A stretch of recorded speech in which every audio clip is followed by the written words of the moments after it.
waxaynu ku soo jirnay dagaalkii Uxud iyo gabagabadiisii waxaynu soo tilmaamnay dagaalkaasi oo ku dhamaaday mowqif la oran karo guul rasmi ah ciidamada raacin laakiin geerida iyo dhimashada la kala badsaday sida la yaqaanayna carabta waxa caado ahaan jirtay ciida guuleysata inay meesha sii deganaato 3 maalmood meelahaas oo kale laakiin waxaanu leeyahay dagaalka kan maadaama insaxaab qolaba dhan ay u guratay isla maalintii Abu Sufyaan iyo ciidankiisii way guureen nabiga kaleey salaatu wasalaam baaba kaga dambeeyay iyo saxaabadii ayaa goobtii dagaalka ka sii dambeeyay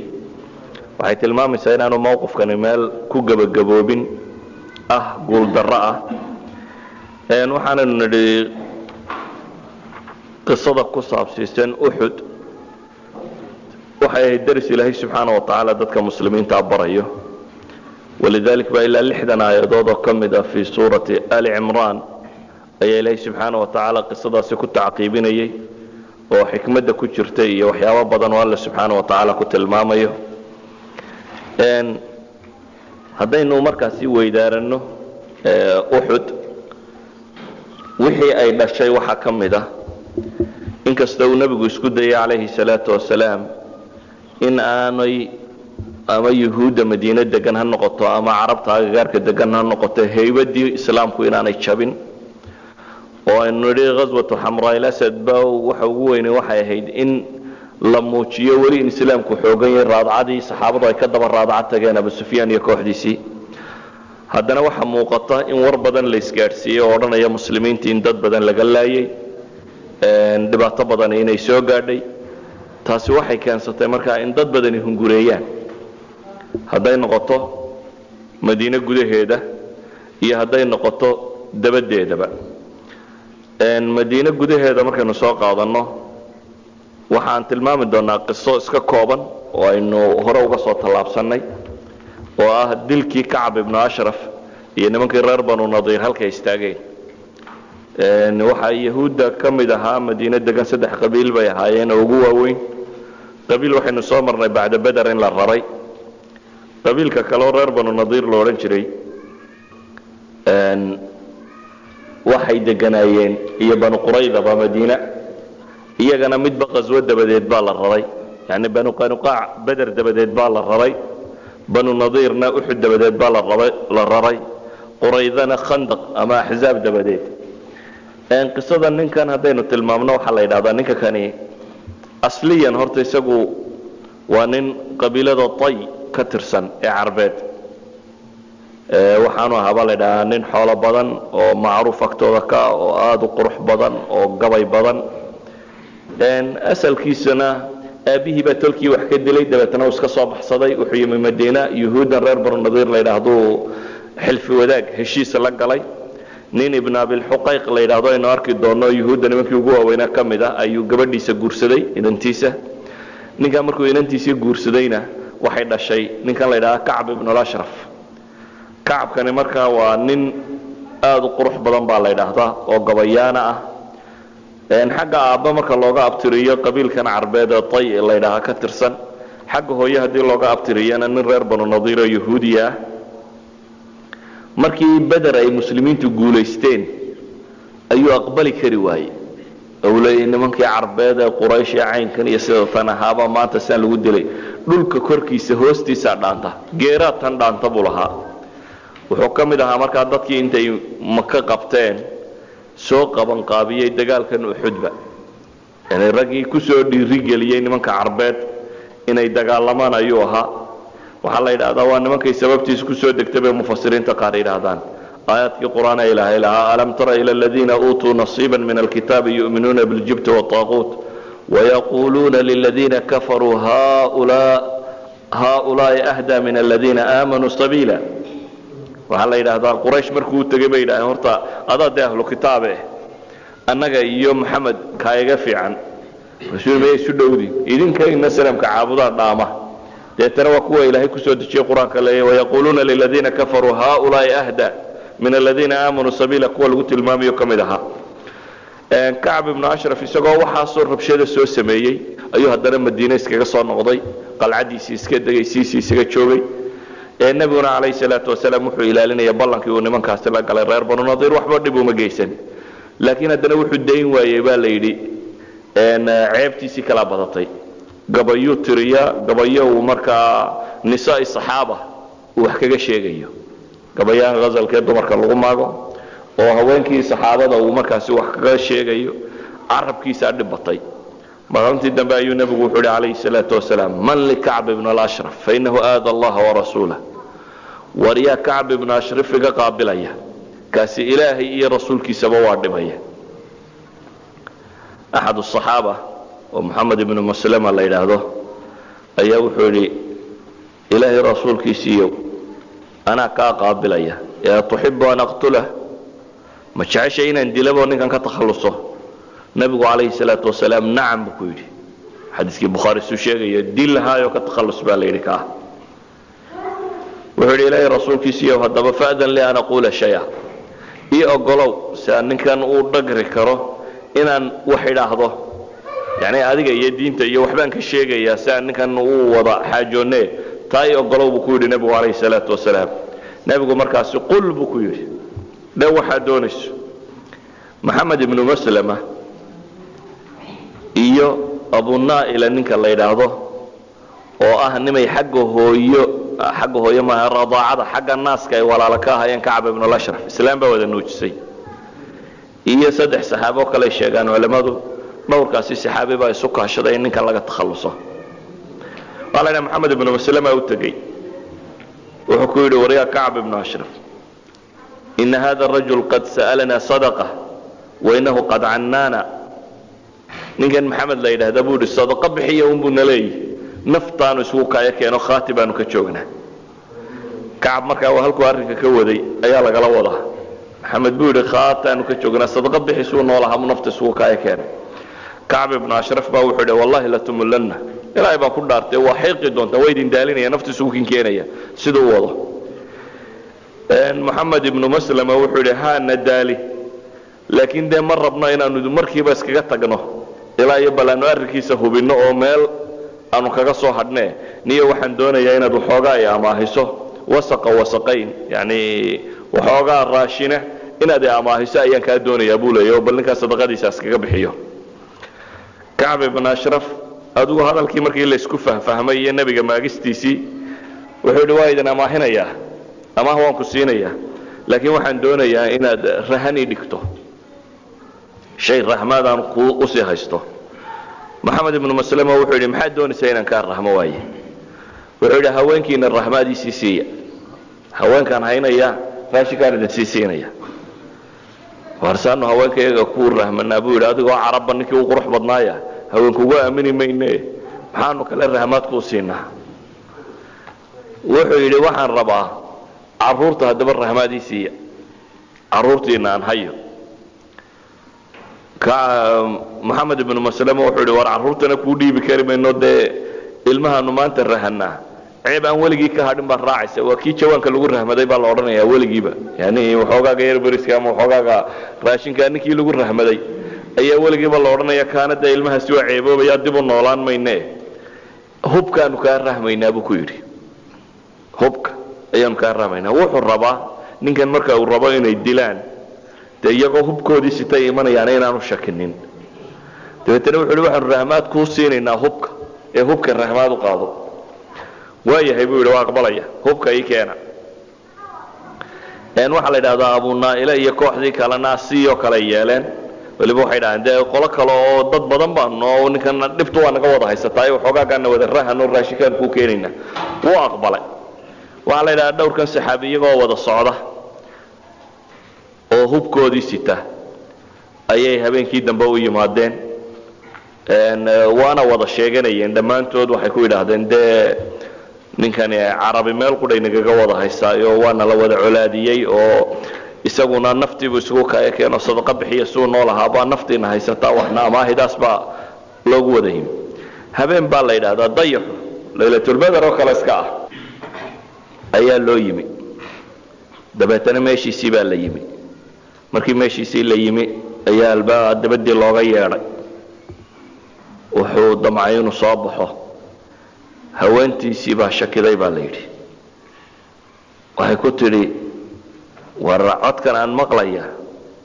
وعد بلا شيغيا كجوج يعني waxay ka shakiday waqtigan dadka yeeraya ayna takhruj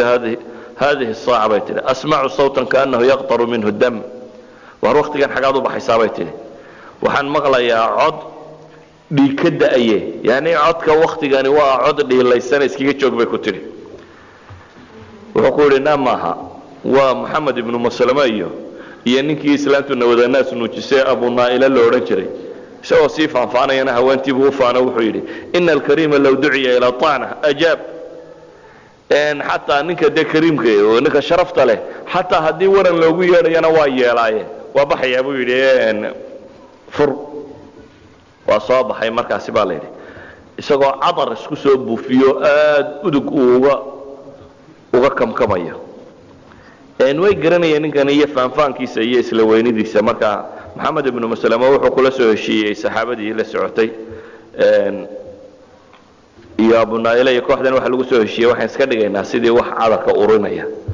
dabeetana waniyo caawa cadar baa ka kamkamaya baa leeyahay marka timaha afra laga galiyo waa la uriyo war qolada kale ma ursiya buu yiraahdaa buu yiri faanfaan buu ka sii qaadayba waa ursiyo aad buu udgooy mar kale ma ku celiyaa buu yiri ha buu yiri waad iska cadarsan kartaa timaha faraha ka galiyay dabeetana markuu timaha faraha ka galiyay buu intuu madaxa ka buuxsaday ayuu dhawr waa ilaahay cadawgiisii ku booba waxa lagu boobay marka seefaha iyo warmaha nabarka lagu boobay nabaradii lagu boobayay waa qayliyay baa la yiraahdaa ayuu dabeetana maxamed ibn salama hadana tooriyar ama bahaliyaro midiyaro sitay ayuu hore markii naftu uga sii bixi weyday buu halkan ka sii taagay baa la yiraahdo qaylo aad buu cabaaday dabeetana nafta ka baxday Ka'b ibn Ashraf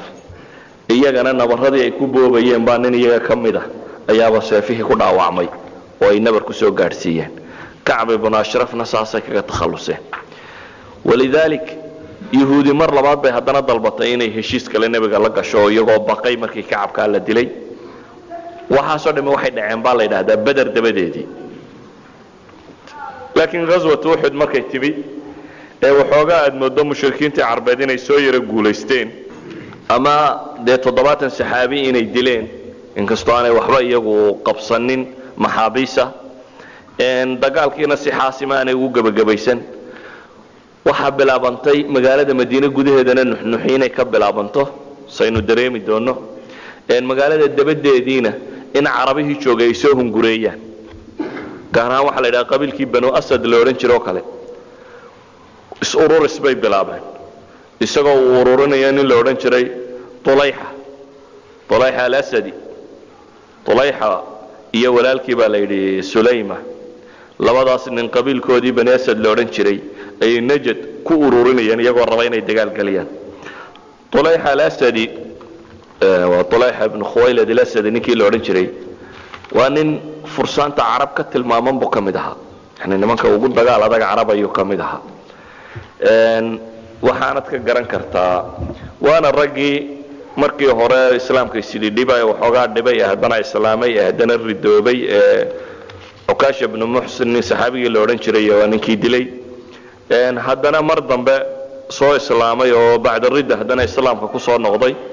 laakiin waa ragii futuhaadka wacdara geystay buu ahaa futuhaadkii waa weynaa islaamiga ragii ugu dagaalka adka ayuu kamid ahaan jiray laakiin markan waa gaal طليحة wuxuu ururiyeen koox qabaa'ilkiisi kamida waxa kaloo isaga iyo walaalkii niman reer Banu Hudayl la yiraahdo iyaguna Khalid ibn Sufyan al-Hudali nin la oran jiray ayaa isna waxoogaa ciidana soo ururiyay Carafaad ba agteeda waxa soo dhamay waxay isleeyeen weerar idina ku qaada magaalada Madiina ahayd ilaa meeshii waa tan la tunjuleecsay weerar ayay yiraahdeen qabaa'il badan oo carbeed ba markaa warar ay ka yimaadeen nabiga kaleey salaatu wasalaam wuxuu helay warar sheegaya in dad badan oo carabi hunguri ka soo hayaba wuxuu damcay nabiga kaleey salaatu wasalaam markaas si islaamka loo ilaaliyo una soo noqoto quwadiisii inaan Madiina lagu soo weerarin cid wala hunguri ka hayaba halkeeda inuu ku weeraro walidaalka wuxuu dareebay Abu Salama min Abd al-Asad oo 150 saxaabi wa tabaan la yiraahdaa ayuu wuxuu u diray طلحة بن الخويلد ninkii la oran jiray طلحة iyo kooxdii watay ninkii walaalaha ahaayeen kooxdaasi 150 muhaajiriinta kamid ayuu diray iyagoo aanay filayn badeyn muslimiin ku soo baxayso oo xoolahoodii iska inta meel ku ururiyaan la ciidankana la soo ururiyo dagaal ha loo diyaar garoobo ayuu Abu Salama oo ciidan wato baaba reerihii galay waxay ka war heleenba dagaalkan meesha lagu hayo dabeetana wixii meesha joogay qabiilkiiba way kala yaaceen waxooga xoolaabo ka soo helay bay dhahan si asxaabu siira wariyaan waana soo noqday isagoo aan cidna wax dagaal la kulmin ee waxooga xoolaa soo helayo ninkan kale Khalid ibn Sufyan al-Hudhali la yiraahdana saxaabi Abdullah ibn Unays al-Juhani reer Juhana ayuu diray nabigu kaleey salaatu wasalaam ninkaas baa yidhi ninkan iyo kooxdiisa isaga ana ka soo takhalusaya waxa la yiraahdaa waa shahru muharram sanadkii afraad ee hijriyada iyo labadan qadiyadood ba dhaceen baa la yiraahdaa Abdullah ku baxay Abdullah ibn Unays saxaabiga la yiraahdo ayaa ku baxay dabeetana ninkan la leeyahay ciidan buu ururinayo xoolo meel la jooga buu cid la ka helay kiibu soo dilay dabeetana waadi Arina qurba Arafat waadi ku yaala Arafa agteeda ayuu ku dilay dabeetana uu ka soo noqday labada kooxood iyo ciidamadii ay soo wadeenba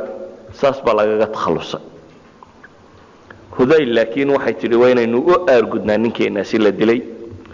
laakiin aargudashadii waxay ka dhigeen kitaabu khiyaamo iyo qadar kale inay sameeyaan bishii safar isla sanadkaas laba arrin oo waaweyn baa dhacay baa la yiraahdaa labada arrin ee dhacay waa laba saxaabo oo la laayay labadan saxaababa waxa lagu laayay qadar ama khiyaamo wafdi baa ka yimi qabiilada adal iyo qaara la yiraahdo ee mudariyiinta adal iyo qaara wafday soo direen waxay sheegteen inay islaameen waxay kaloo sheegteen inay u baahan yihiin cid diinta barta in la siiyo dabeetana nabiga kaleey salaatu wasalaam bay u yimaadeen iyagoo ka codsanaya inuu cid ku daro diinta soo barta wuxuu nabigu ku soo daray baa la tilmaamaa sida xadiidka Bukhari uu sheegayo 10 nin oo uu madax u yahay Aasim ibn Thabit 10 nin oo uu madax u yahay ayuu ku soo daray علماء التاريخ kale waxay sheegeen 6 baayaceen kama laakiin xadiiska Bukhari saxiixa uma baahnin marka warka kale 10 oo Aasim ibn Thabit uu madax ka yahay al-Aqlah ayaa loo soo diray 10kii nin way soo baxeen dhexda markay marayeen ayaa la khiyaamay oo niman bani lahyaan la yiraahdo oo Hudaylkaasi ka tirsan oo 200 oo nin oo dagaalyahan ayaaba lagu soo weeraray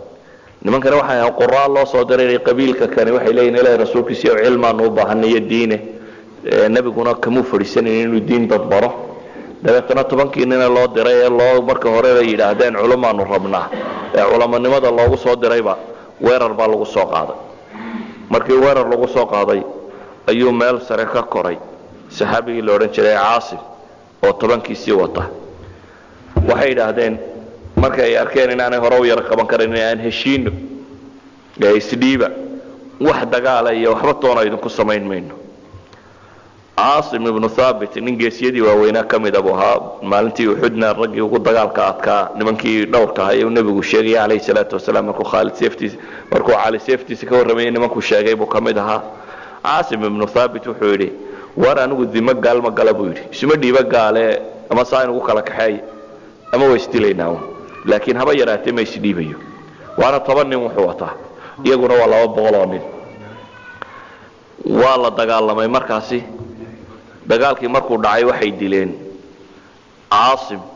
iyo 6 kamid ah dagaalkaas bay ku shahiidoobeen biidin Ilaahi taala 3 nin baa soo haray 3 nin kale hadana waxay dhaahdeen isdhiiba waxay dhahan waa isdhiibaynaa ballan noo qaado ballan bay la galeen in ammaan la siinayo haddii ay isdhiibaan dabeetana way isdhiibeen markay isdhiibeen bal labadii hore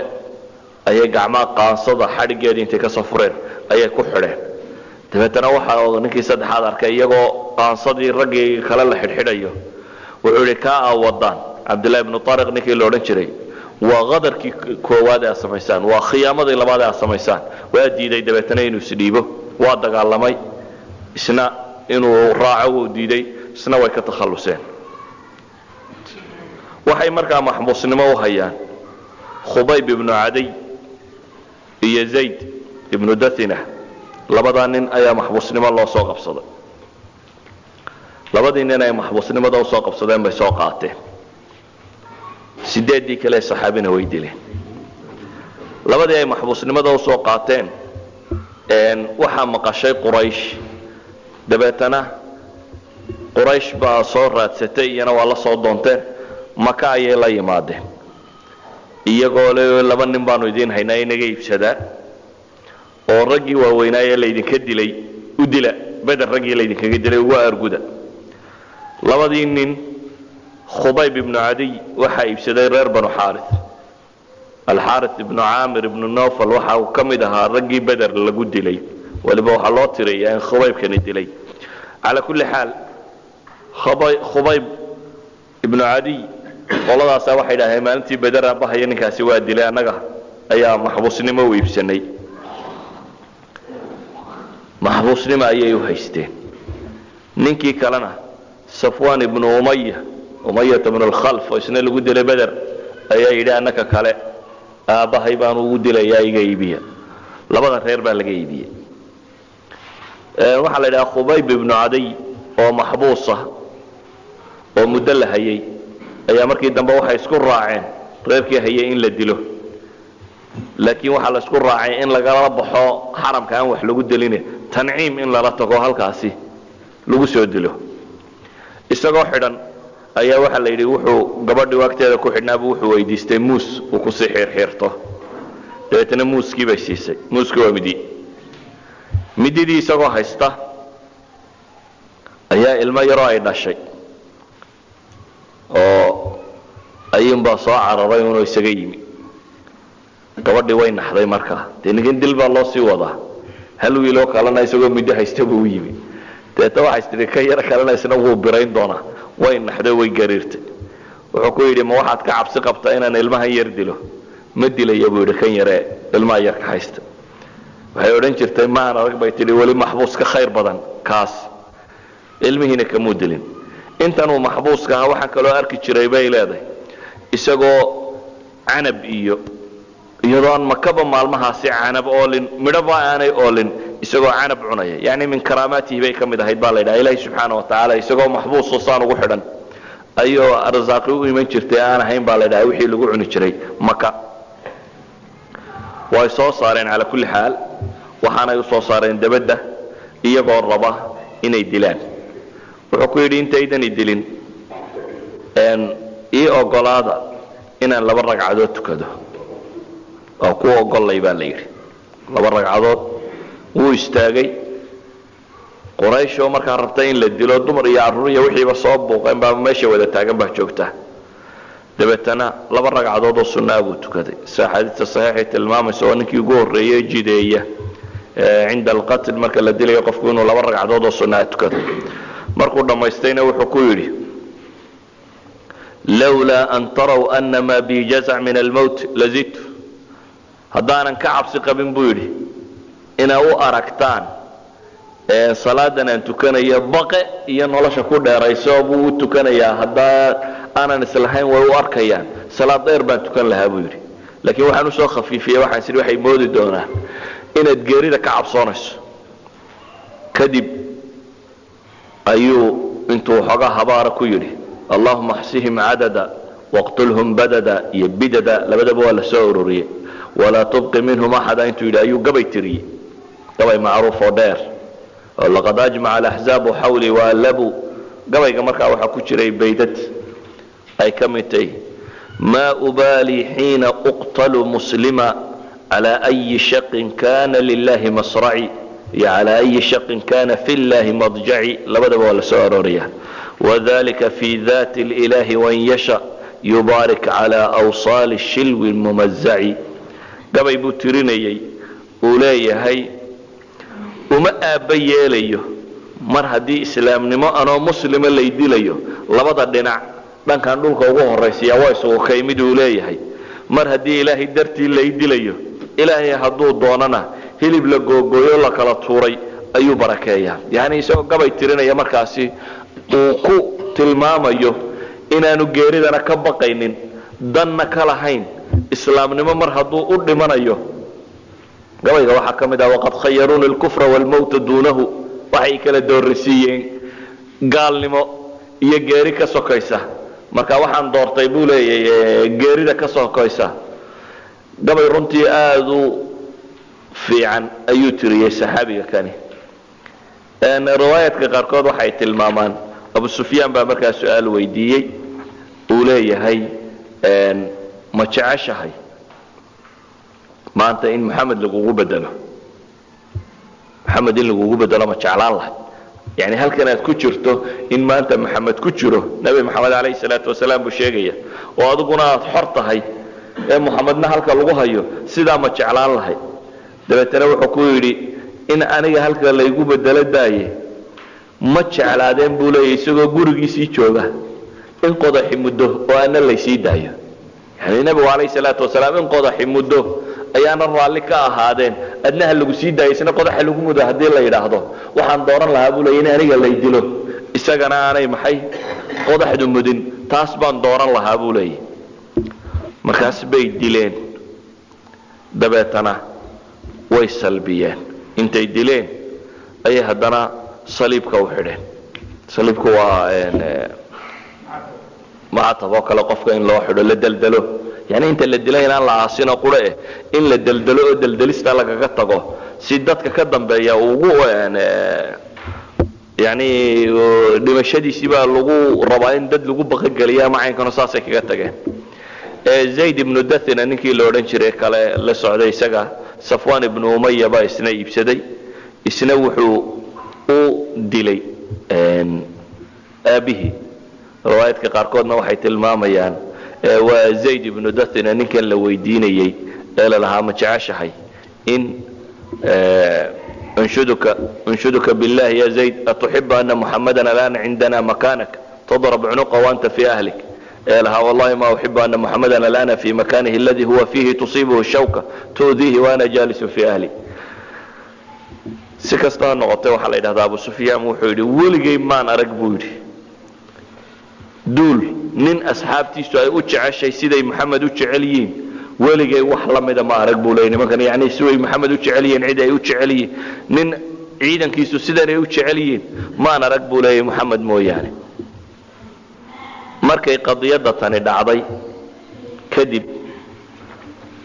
waxaa la yidhahdaa quraysh waxay isku dayday bay qisaska ama asxaab taariikh waxay soo arooriyeen waxay yidhaahdeen war hal la raadiyo maydkii ninkii caasimna laakiin waxay yidhahdaan meeshii markay tegayeen xagga alle subxaana wa tacaala baa looga soo diray cid ilaalisa oo dibirlax bahalka la yidhaahdo xoonka ayaa ku soo baxay oo maydkiisii loo dhowaan waayey waxaa la yidhaha cumar baa markii oo dambe odhan jiray ilaahay qofku yaxfadu allahu lacabda almu'min bacda wafaati kama yaxfadu fii xayaati yani addoonka mu'minka ilaahay waa ilaaliyaa geerida dabadi siduu noloshaba uu ilaalinayay calaa kulli xaal qadiyadda tani iyadoo cusub oo nabiga loo soo sheegay calayhi salaatu wasalaam ayaa isla bisha gudaheedii ma'saata labaad baa muslimiinta ku dhacay aba caamir ninka la yidhaahdo ayaa yimi waa abu bara caamir ibnu malik baa la yidhaahdaa mulaacib ilasinna ayaa lagu magacaabi jiray ninkaas baa yimi baa la yidhi madiina dabeetana nebigu calayhi salaatu wasalaam islaamnimo uu soo bandhigay islaamnimadii loo soo bandhigay ma fogaynin muu islaamin mana fogaysanin laakiin ra'yi kaluu soo jeediyey wuxuu yidhi ilaahay rasuulkiisiiyow maad cid u dirtid reer najid iyo halkan tolka ay degan yihiin maad cid diinta ugu yeedho bal iyagana maad u dirtid reer najid waa tolkii wuxuu ku yidhi reer najid waan uga cabsi qabaa wuxuu yidhi aniga ayaa ay jaarkayga ahaan doonaan reer Najd cid u dir nabigu calayhi salaatu wasalaam 70 saxaabi oo al-Mundhir ibn Amr oo madax u yahay ayuu Najdna u diray ibn Isxaaq 40 buu leeyahay laakiin saxiixa saasa ku sugan 70 saxaabi ayuu diray oo loo diray Najd iyana inay diinta u soo sheegaan waliba 70 kan la diray waxa la yiraahdaa waxay ka mid ahaayeen khiyaar al-muslimiina wa fudalaa'ihim wa saadaatihim wa qurraa'ihim bay ahaayeen baa la yiraahdaa saxaabada raggii ugu fiicfiicnaa quraa'da ahaa ee quraanka xooga u akhri jiray waxa la yiraahdaa raggan waxa ka mid ahaa rag baa la yidhi maalintiina cilmigay daraasayn jireen habeenkiina way cibaadaysan jireen madiina inta ka baxan baa la yidhi bay xaabo iyo inta wax soo guraan oo iibiyaan ay haddana ahlu sufihi joogi jiray masaajidka nabiga ku sadaqadaysan jireen marka waxa la yiraahdaa niman cibaado iyo amal iyo sadaqo iyo wax walba u xidhnaan jiray bay ahaayeen baa la yiraahdaa raggaas buu nabigu diray calayhi salaatu wasalaam 70 ka reer Najd baa loo diray inay diinta soo gaarsiiyaan oo ay uga soo waramaan 70 kaasi saxaabi ee uu hogaaminayo al-Mundhir ibn Amr markii la soo diray oo ay Najd u kaceen waa meel 160 kiiloomitir meelahaasi Madiina u jirta iyagana waxa qadar ku sameeyeen in la yiraahdo Amir ibn Tufayl waxa la yiraahdaa waxay u direen nin saxaabiya oo la oran jiray Haram ibn Milhan ayaa loo diray Amir kan la soo hadlo waraaqdii nabiga iyo qaabkii nabigu rabay in loo geeyo ninkii markuu u yimi uu warkiisii u sheeg ayuu mid diro wuxuu yidhi intuu xaggayga soo eegay xagga dambe waranka geli saxaabigii oo markaasi rasuula dhaqankuna waxa rususha inaan la dilin ergada inaan la dilin ergagii oo meesha hor fadhiya ayay inta xagga dambe kaga yimaadeen ay dhabarka waranka soo galiyeen wuu qayliyay baa la yidhi isagoo leh Allahu akbar fuztu wa rabb al-ka'ba buu yidhi fuztu wa rabb al-ka'ba ilaahay baa weyn buu leeyahay waan guulaystay rabbiga kacbadan ku dhaartay ana guulaystay ragani jannay wada raadinayeen marka wuxuu leeyahay ilaahay dartii baan ana u dhintay fustu rabbul kacba ayuu leeyahay ninka waranka la galiyay dabeetana qabaa'il wuxuu yiri qoladana isku tolka haydeen hore ku soo raacimaysay qabaa'il meesha degan oo reer banu Sulayma ayuu u yeedhay gaar ahaan Racal iyo Dhakwaan iyo Asaya niman la yiraahdo kooxdaas isugu yeedhay dabeetana weerar bay ku qaadeen 70 kan saxaabi laba saxaabi baa maqnaa baa la tilmaamaa oo ninkii la oran jiray Amr ibn Umayya ad-Damri iyo hal saxaabi oo kale ayaa maqnaa baa la sheegaa oo iyagu ku maqnaa ruuxoolihii ay wateen bay ayay la joogeen 68 kii kaleba way dileen 68 kii saxaabe kalena halkan baa lagu dilay waxay arkeen iyagoo labadan saxaabi iyagoo ay dhacayaan haadu ayay arkeen baa la yiri meeshii ay haadu ku dhacayso dabeetana waxay yiraahdeen war bal meesha aan ka war doonno saxaabigii hore yimi isna wuu dagaalamay isna waa la dilay kii 69aadna wuu dhintay waxa la yiraahdaa Amr ibn Umayya ad-Damri isaga waa la qabtay markii la qabtay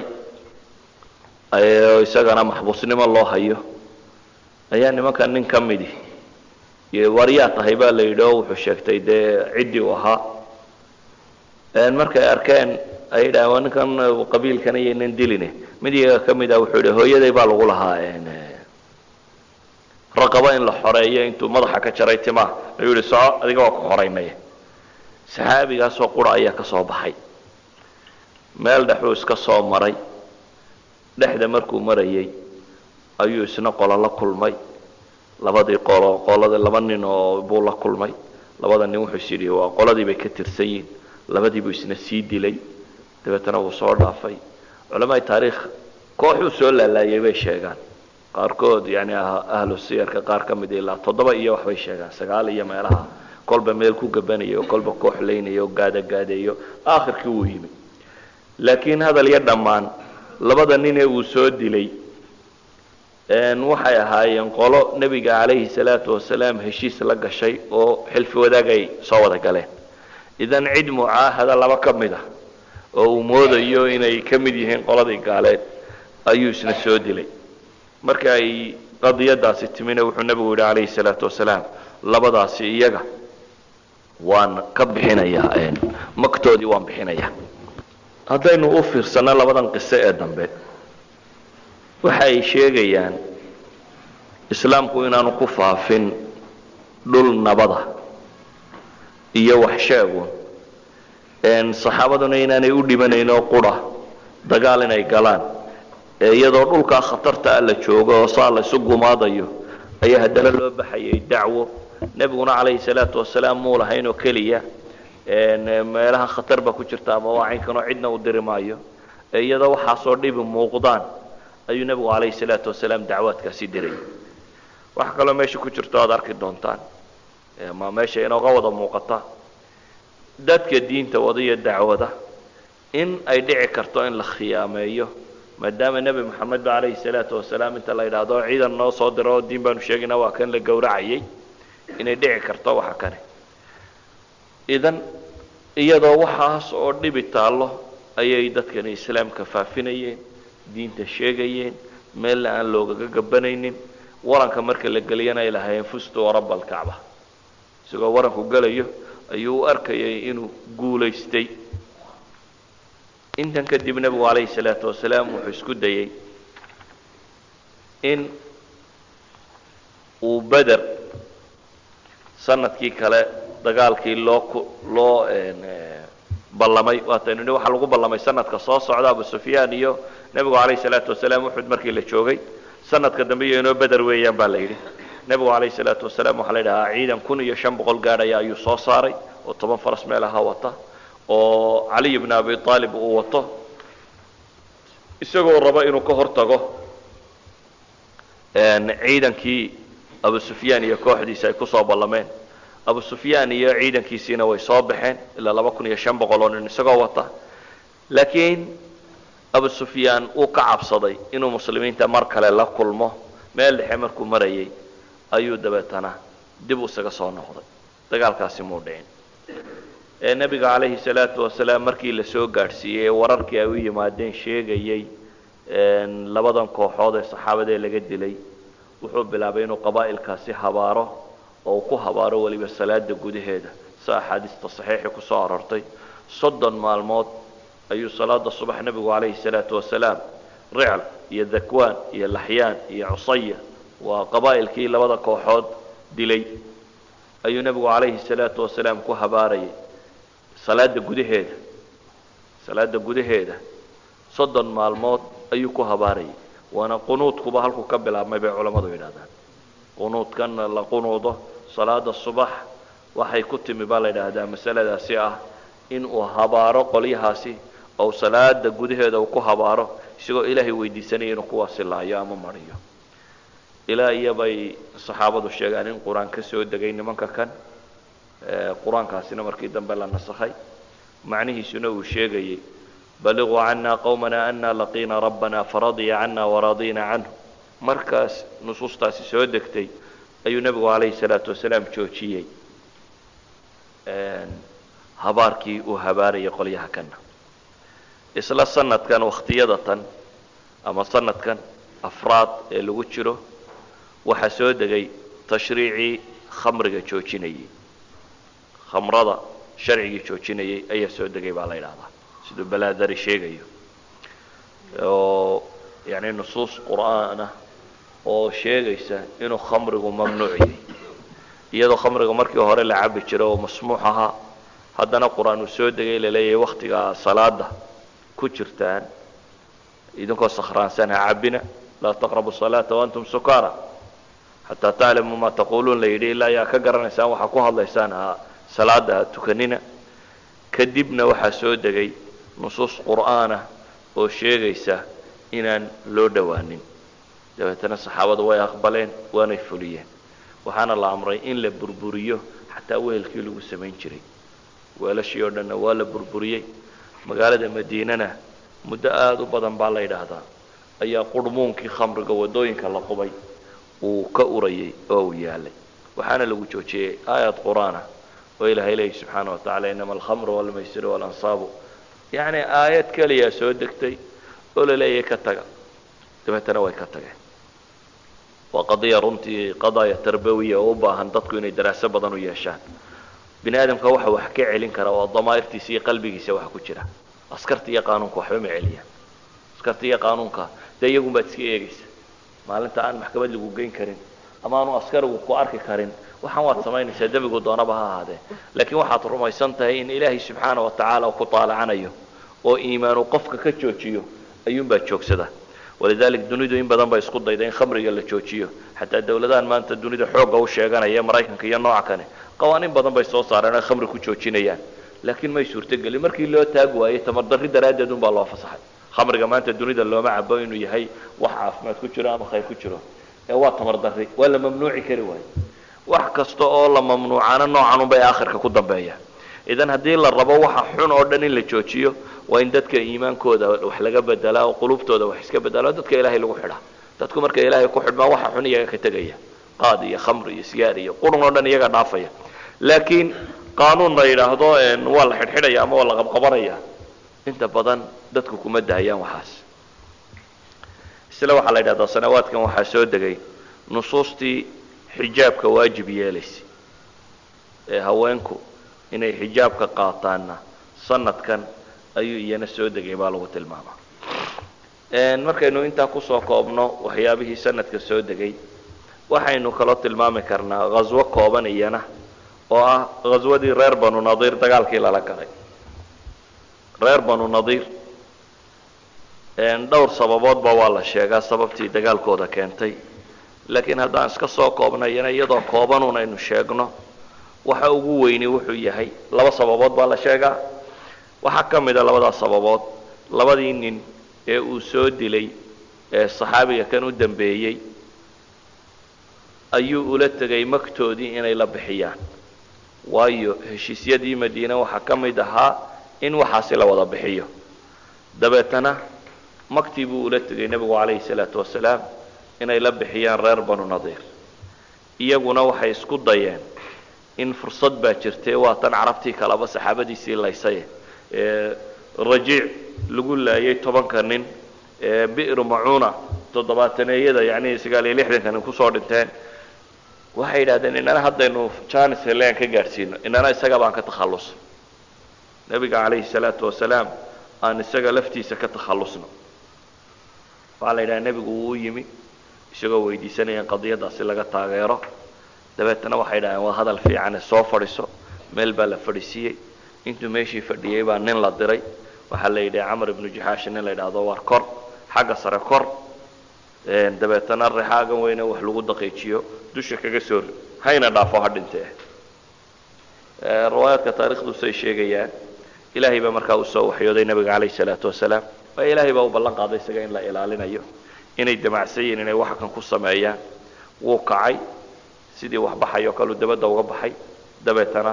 kuma soo noqoninba maca abubakar iyo cumar iyo saxaabadii la joogtay taayifadii soo raacday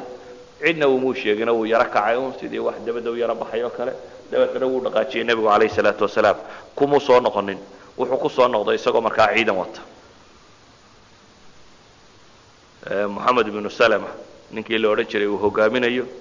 ayuu reer banu nadiir u soo diray la rabo in magaalada laga saaro qoladii munaafiqiintiina way soo tagtaa waxay dhaahdeen Abdullah ibn Ubay ibn Salul ayaa dee la ahaa xilfi wadaag wuxuu yidhi bixina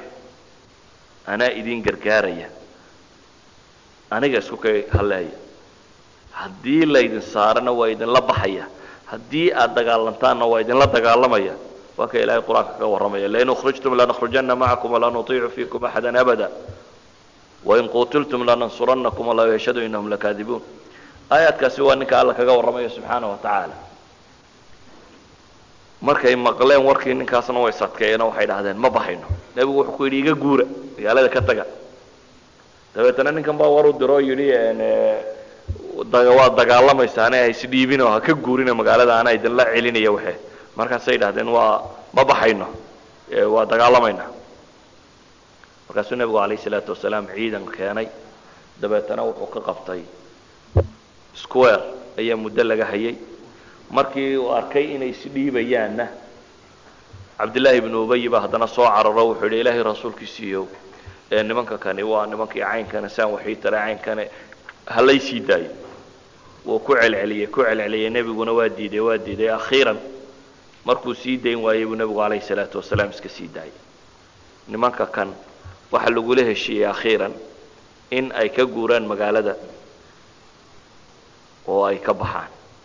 waana nimankay kusoo degtay suuraddan qur'aana ee suurat alxashr ibnu cabbaasna uu odhan jirayba waa suuratu nadiir buu ku tilmaami jiray waa qoladay kusoo degtay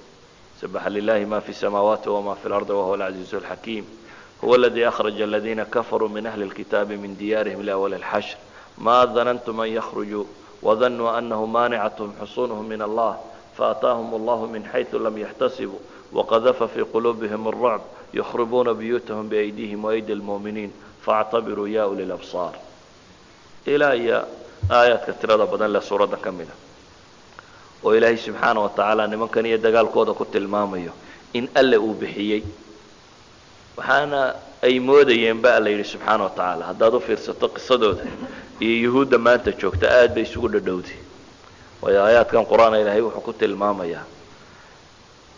maa danantum an yakhrujuu baa ilahay yidhi nimankan xoogooda iyo cuddadooda iyo waxooda idinku waxaa u malaynayseen baa ilahay yidhi inaanay baxaynin iyaguna maxay u malaynayeen wadanuu annahu maanicatuhum xusuunuhum min allah baa ilahay yidhi iyaguna waxay islahaayeen xusuuntiina tan ama qalcadihiina kan iyo waxa kani ilahay waa idinka celinaysa laba ra'yaa meesha yaal baa ilaahay leeyahay ra'yi waa ka muslimiinta badaneed ama dad badani ay rumaysnaayeen ra'yina waa ka iyagu rumaysnaayeen qolada yuhuudeed waxay rumaysnaayeen qalcado iyo dhufaysyo iyo ciidamo iyo wax ku filan inay haystaan oo inaan cidi bixin karin ayay rumaysnaayeen qolada muslimiintiina waxay rumaysnaayeen maxay inaan la bixin karaynin labada kooxoodba markaa waxay isku raacsan yihiin inaan la bixin karaynin maa danantum an yakhrujuu baa ilahay yidhi wadanuu annahu maanicathm xusuunuhum min allah laakiin ilaahay wuxuu leeyay faataahum allahu min xayثu lam yaxtasibuu ilaahay baa wuxuu kaga yimi meel aanay iyagu filayninba dagaalku marka maadiyaadka la xisaabinayo kaarayaashii hubka la haysto iyagaa xoog badnaa muuqaalka baa la leeyahy laakiin ilaahay wuxuu leeyahy faataahum allahu min xayثu lam yaxtasibuu waqadafa fii quluubihim الrucb ilaahay baa wuxuu kaga yimi meel aanay filayn baa la yidhi subxaana wa tacaala